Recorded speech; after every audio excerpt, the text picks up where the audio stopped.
One of the classes I look back on from school with great joy was a poetry class.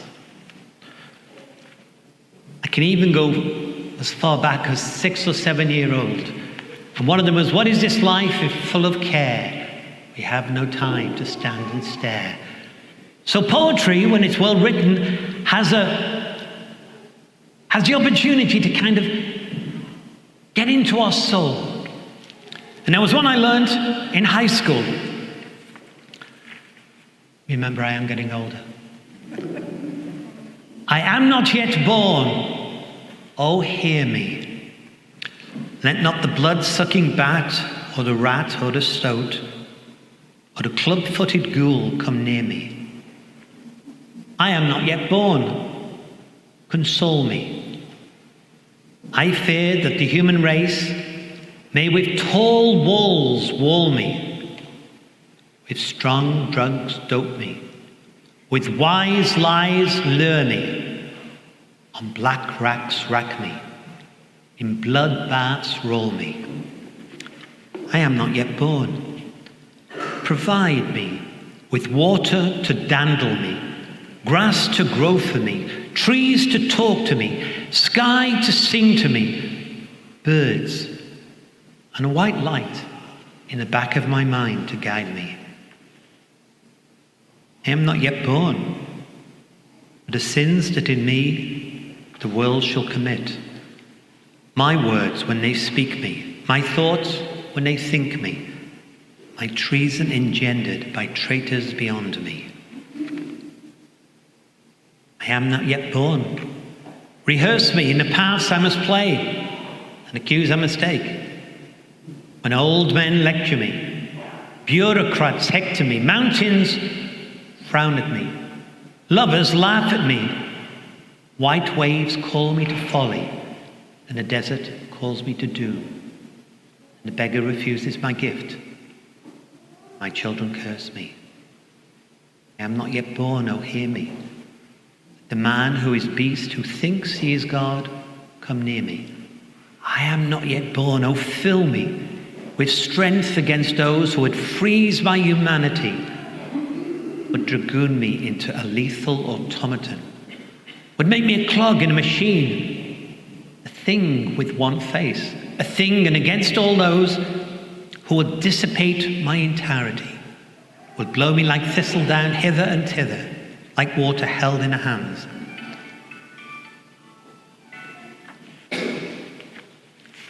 And so this weekend, that poem came to my mind as I awoke. First read it in probably 1969 or 70.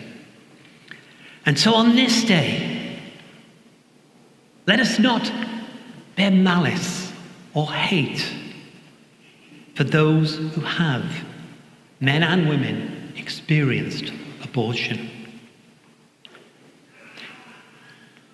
When Jesus wasn't welcomed into the town by the townspeople, what did his disciples want to do? Dwight just told us.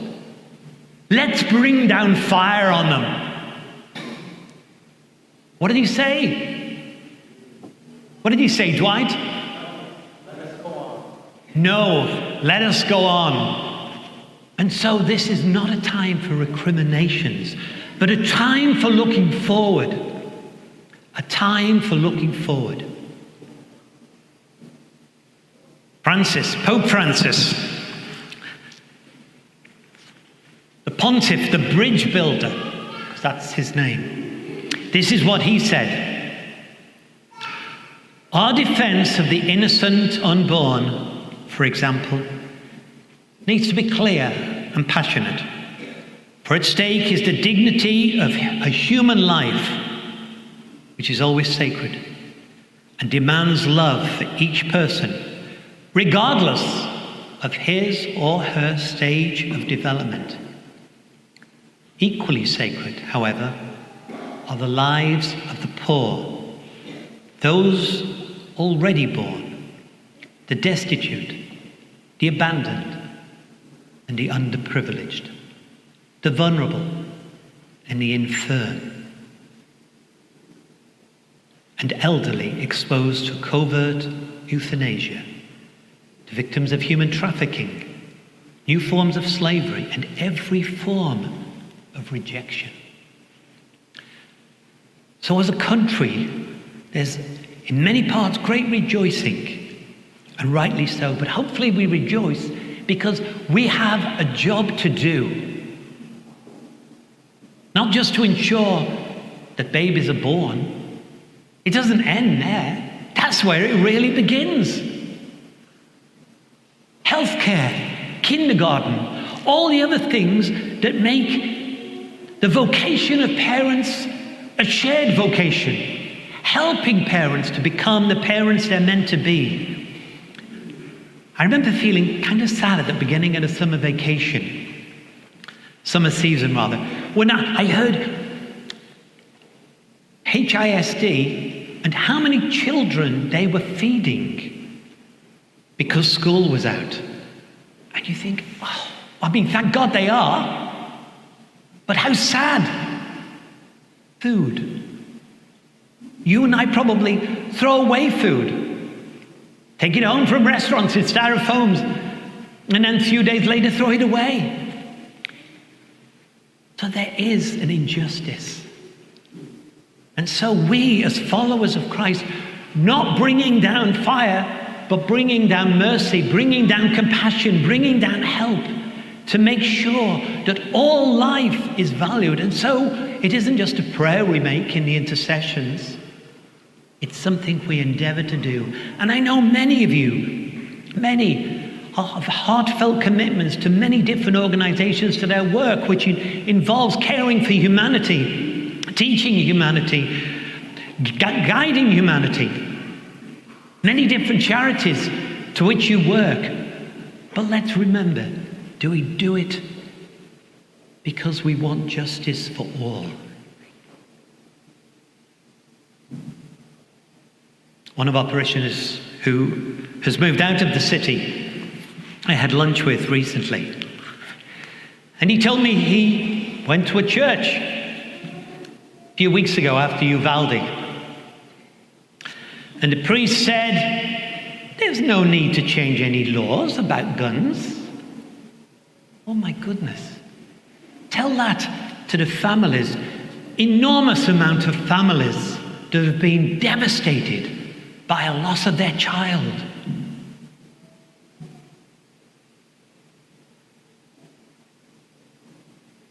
Look up how many killings by guns there have been in our schools since 2018 alone. We should hang our heads in shame. We don't have to change anything, so we just go on glibly, thinking, well, that's the way it is, it's preordained. No, we have to look at the way we live. We have to work with our politicians and leaders, community leaders, to change an attitude. I remember in 2012, wasn't that pulpit, but it was very like it, but it was where it is. It was when the school, what's its name? Sandy Hook School in New England. And I remember saying about all the outpouring of grief. It won't matter, it doesn't cost, it's not worth much unless something changes. Something did change on Friday, and we rejoice. But also, we have a mission to help all life, to do what we can to preserve it. We're not going to build a wall around our school. It's not going to become a fortress. We want your children to be safe, of course we do. But better education. Why not build it?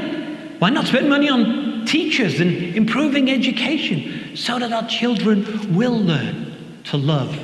They will learn justice. They will experience forgiveness. And they will have courage to stand up and fight for what is right.